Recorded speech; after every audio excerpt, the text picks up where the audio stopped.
Hi guys, Russell and Alisha, Pure Real Estate. We're back with episode 2 in the property management series, and today we are talking about pets and rental properties and the change in legislations. Some bigger changes here that we'd like to discuss, so run us through it, Alisha. Alrighty guys, so as far as pets are concerned, you know how back in the day, tenant would request for pet approval, owner could say yes or no.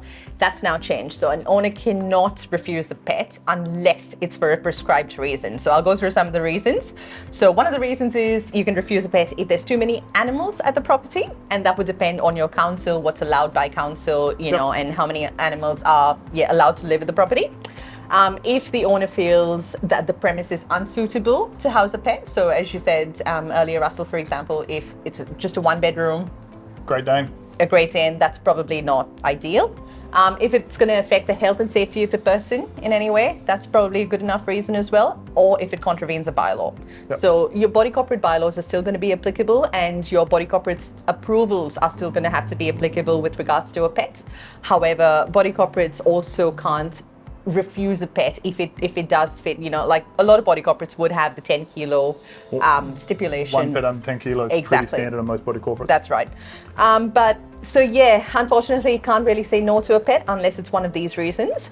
But the good news is we can stipulate the requirements in order to approve a pet. So for example, we require the carpets to be professionally cleaned upon tenants vacating the property. We require a pest control to be done at the property. Yep. So those are things you're allowed to request the tenants to do as part of the new pet approval process. Yep, and then obviously if we're having that conversation regarding pets, just make sure your landlord insurance covers it as well. Absolutely. Which will obviously mitigate any losses or potential losses that you can have. So if you've received an email from us regarding a tenant wanting a pet, first things I'd be doing is checking your landlord insurance to make sure that your pets are covered, obviously to mitigate any losses or damage if there is any occurred. And yeah, I guess we're just going to have to move on with the legislation. It is what it is, and you know we find that most tenants that have pets in their property look after the property longer and stay in the property for a longer period of time, which is a win-win for us and for yourself. So hopefully that helps.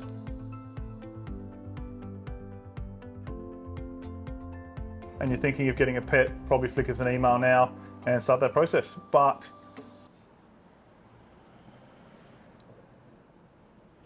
yep, got nothing.